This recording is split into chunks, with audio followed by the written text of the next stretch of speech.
So it seems like every day we're getting some new information on some really wild and crazy comic book movies. This one is really, truly stunning and brave. I'm sure you'll get a real kick out of this. Of course, as you know, Sony still has the rights to all of the Spider-Man characters for film. I know that Spider-Man is appearing in Marvel movies, and Marvel characters have been appearing in Spider-Man movies. In case you didn't know, that's how that's working. Like, that's why Iron Man, even though he was in the Spider-Man movies, right, technically that's still a Sony movie. So there's a little bit of crossover going on there. But Sony owns the rights to all of the Marvel Spider-Man universe. So, Kraven, Venom, all of those characters. Sony has the rights to those characters. So technically, Marvel can never use them. Now, I don't know if that's going to change and they're going to allow characters to cross over. I don't know what they're doing. It looks like Kraven is attempting to be tied into the Marvel Universe. By the way, if you watch that trailer, because they have Michael Keaton in the trailer, and then they have like pictures of Spider-Man like wanted on a, like a drawing of him as a wanted criminal. Because remember, his face got shown, and it's alluded that he's killed Mysterio and such and such. So we don't know. But either way, they want to take all those characters and try to make their own Marvel universe. Now, I don't know how this is going to work, but they appear to be taking a note from Marvel's playbook recently with the MCU, and they plan on doing a female-centric Marvel movie. I'm not kidding. So this is some strange news. So let's go through this. It's not very long, and then we'll kind of speculate on what they're going to do with that. But the audiences will have to wait until 2021 for Morbius and Venom 2 to hit the big screen. Sony Pictures is continuing to build up its slate of Marvel films. Veteran TV director S.J. Clarkson has signed on to develop the first female-centric movie from Sony's catalog of Marvel characters, sources tell Variety. I believe this is for sure going to happen. The problem is, how many characters... I've been trying to wrap my head around the characters they can use, and I'll go over that in a second. While it's unconfirmed at the time who the character at the center will be, insiders say there is a strong possibility that the film will be based on the Madam Web comic book character. Sony had no comment. Now, this has been spinning around. It's a kind of a bad joke, but Madam Web, if you don't know who she is, she's recently been revived into a younger version of the character, but she used to be really old. Either way, I don't know. This character is like a supporting Spider-Man character. How you make this character entertaining for her own movie is really beyond me. I don't even know how Morbius is entertaining enough for his own movie, though. At least he's had his own comic book series. Even though they've been short-lived, you can do something with that. Madam Web is like a supporting character. She's never had her own series. I could be wrong, okay? But she usually just shows up and gives Spider-Man weird advice. That's really been the extent of Madam Web. So I don't know what they're going to do with her. Now, if she's had her own series and I'm wrong there, so be it. I just don't see what you do with her. Now, you could make the real good use for her, of course, would be to put her in the Spiderverse movies that they're doing. This seems like a stupid idea to me. If you want to do a female-centric movie, the cool idea is to do Spider-Girl, which was the daughter of Peter Parker. Now, I don't know how many people remember this character, but she is Mayday Parker. A long time ago, back in the 90s. It is a long time ago. It's crazy to think about how long it's been since the 90s. Makes, I'm sure, some of us feel pretty old.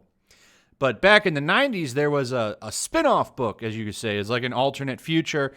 Peter Parker, I forget if he lost his leg. I think he lost his leg or his leg was paralyzed or something. So he basically had a fake leg, I think. That was the story, right? It's been a long time since I've read it. But he retired from being Spider-Man and he became a police officer. And of course, him and MJ are still married. And they had a daughter. She, of course, grows up and has Spider-Man's power set, and she discovers who her dad was one day and becomes Spider-Girl, and she takes up the mantle. It's actually a really good book. It puts the Spider character back in a high school setting, and then, of course, the drama with her and her dad. It's a good book, actually. It's really good. Very great character. Now, if you want to do a female-centric Spider movie, like, that's what I would do. I think that's a better story than Spider-Gwen, and you could keep that separated from the Marvel movies. That's actually, I think, what they should do. I think that would be a great movie, but they won't do that, of course. But you could do that movie and you could keep it separate from the Marvel movies. It's a win-win, I think, but that's not what's going to happen. They're not going to do that. They're, of course, going to do something stupid like Madam Web, which makes no sense. So Sony had no comment. And at the moment, there isn't a writer on board to pen the screenplay, nor a star attached to lead the movie. Sources say there is a possibility that the studio is looking for an A-list actor to join and then hire a writer to develop the film around them. I don't know why they felt the need to just automatically hire a director with nothing to have them direct, other than maybe she's going to help pen the script. I don't know. In the comics, Madam Web is depicted as an elderly woman with myasthenia gravis. I don't know what that is. And thus was connected to a life support system that looked like a spider web. Due to her age and medical condition, Madam Web never actually fought any villains. For that reason, sources have stressed it's possible the project could turn into something else. The studio has a list of possible stars, but it was stressed that nobody has committed to the part yet. Either way, getting a female-driven property at Sony's Marvel Cinematic Universe has always been a top priority for the studio brass, given the long list of strong female characters that appear in these comics throughout the years, though it's unknown when this film would get in front of the cameras. Getting Clarkson on board was the first step in getting closer to a green light for this project. This is really strange to me because this is the same studio, of course, you must remember, that made Ghostbusters 2016. So I don't know what they're going to do. Now, keep in mind, like I said, if they were going to do that Spider-Girl idea, I think that would really work. However, one problem that movie would have is that they want to do a shared universe. They really want that Marvel money. It's going to be almost impossible for them to do that with just the Spider-Man characters, which is crazy that they're trying to do that with just the Spider-Man characters, but that's what they're going to do. And what's funny to me is, other than Spider-Gwen, they have Jessica Drew. Now, there's two versions of her. There's Spider-Woman from the main 616, and then there's also the Ultimate Universe version, who is pretty much the clone of Peter Parker. So they did their own clone saga. The Ultimate Spider-Man version is obviously different from the main version. They're just different universes. That Spider character was the copy of Peter Parker, and her name was also Jessica Drew. You could do that. I don't know if they own the rights to Spider-Woman, who really is not connected to Peter Parker. I don't know if they own the rights to her. So I'm not sure what they're going to do here. Now, they obviously have the rights to Spider-Girl, Spider-Woman, whatever she was called, the Jessica Drew character. So, they could do something with that. I don't know what they'll do. But anyway.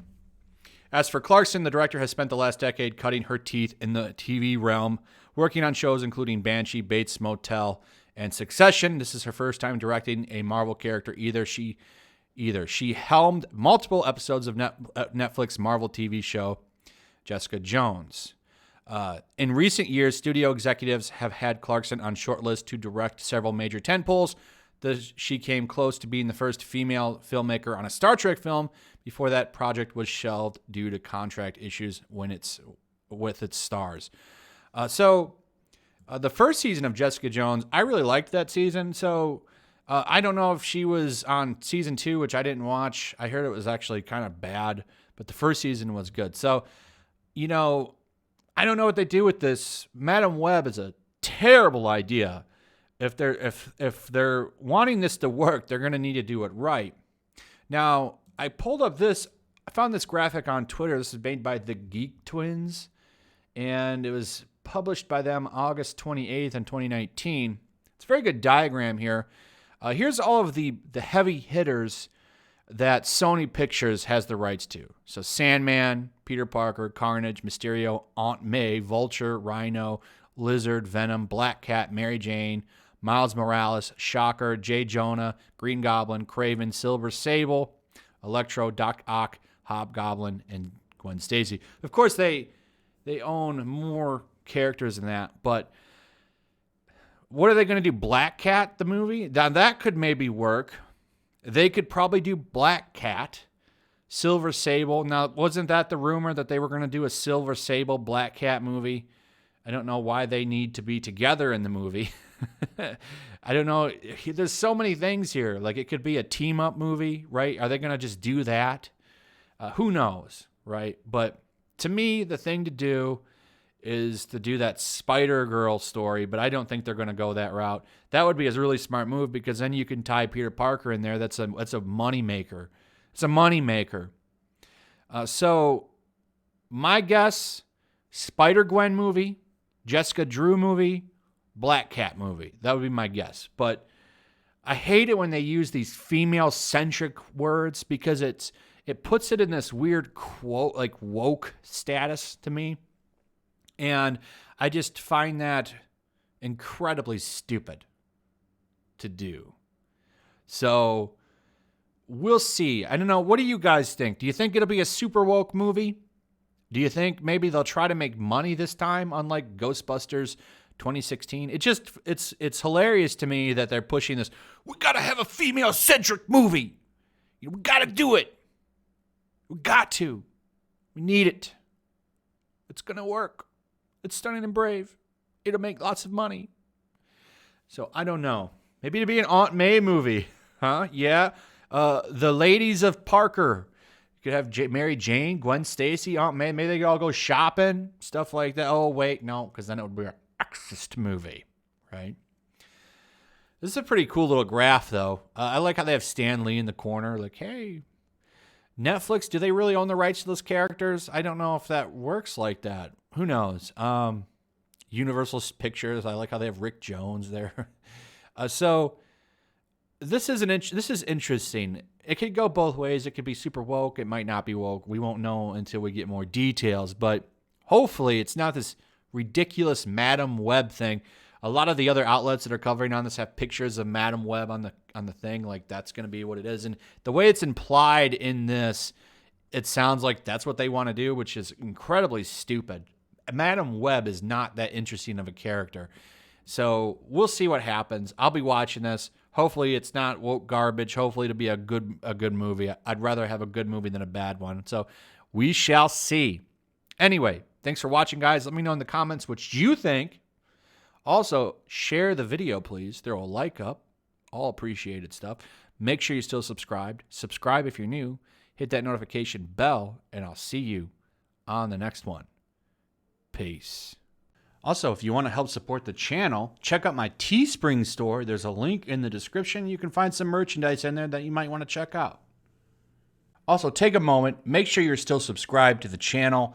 There's something going on right now, and they've been unsubscribing people. So just take a second and double check on that, and subscribe if you're new.